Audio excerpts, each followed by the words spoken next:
The clothes that wouldn't stay sewn for months. Melanie S. had been planning to attend a sorority convention in New York City, 150 miles from her home in Pennsylvania. Her old friend, Virginia R., agreed to make several new gowns for Melanie, and after weeks of work, the gowns and a suit were ready. Melanie was extremely pleased with her friend's handiwork and offered to pay her, but Virginia bluntly refused to accept it. As she tried on the garments, Melanie expressed her delight and marveled at the craftsmanship. I just can't accept this without giving you something for all your time and trouble, she said. That's what friends are for, Virginia said. You don't owe me anything, and I wouldn't think of accepting payment from you. Then I'll bring you back something special from New York, I insist. It really isn't necessary, she said, flushing with pleasure. Just wear them in good health and have a wonderful time. 5 days after that conversation took place, Melanie was in her hotel room preparing to dress for the gala affair. She happily took down one of the dresses Virginia had made for her and was just about to put it on when the garment seemed to fall apart in her hands.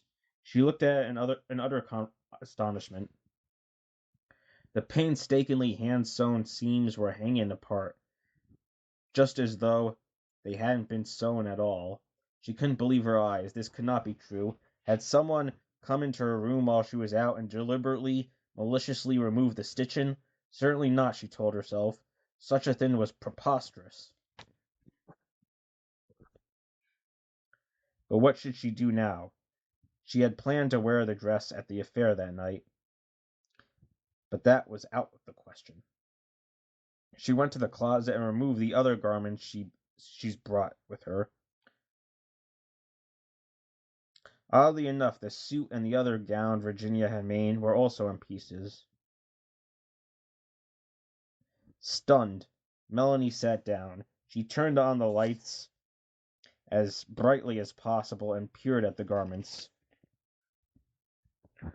Not a trace of the stitchings, which she had seen with her own eyes, was in evidence. In fact, the seams and edges appeared to be completely untouched by needle or thread.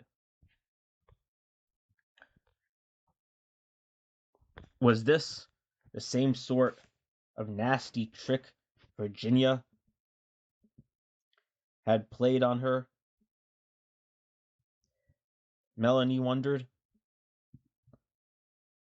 No, that was out of the question. Surely what had happened to her new clothes couldn't have just happened without a reason. There had to be some explanation. Now that her plans were ruined because she did not have anything to wear to the affair, Melanie decided there was only one thing to do. Phone Virginia, tell her what had happened, and ask what had gone wrong. Perhaps she might be able to offer some explanation. The two women had been close friends for years. Each could never do enough for the other. Surely Virginia would never in a million years do anything like this deliberately. She reached for the telephone. It was nearly 9 o'clock.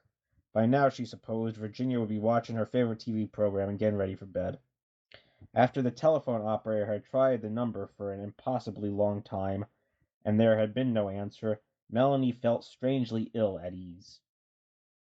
She got the feeling that Virginia was in some sort of trouble. Once before she had such a feeling, and, as it had turned out, Virginia had been taken to the hospital unknown to her.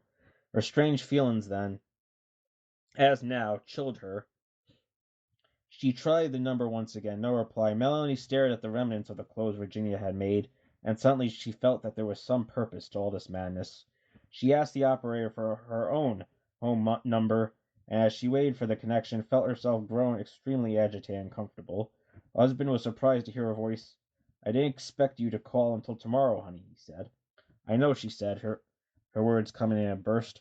But don't say anything and just listen. I have a queer feeling that something's happened to Virginia.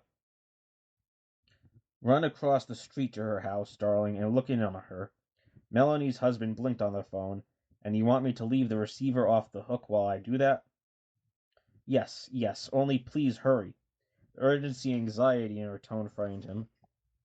Without further ado, he put the phone down and hurried out. Virginia's house across the street was still lighted.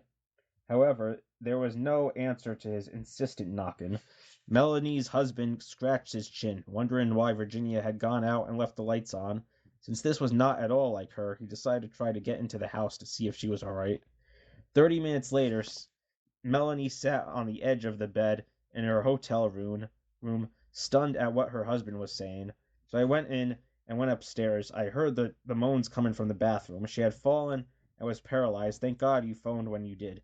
She might have died by morning if she'd lain there like that all night. Whatever possessed you to call, Melanie? Melanie took a deep breath and sighed. God only knows, she said.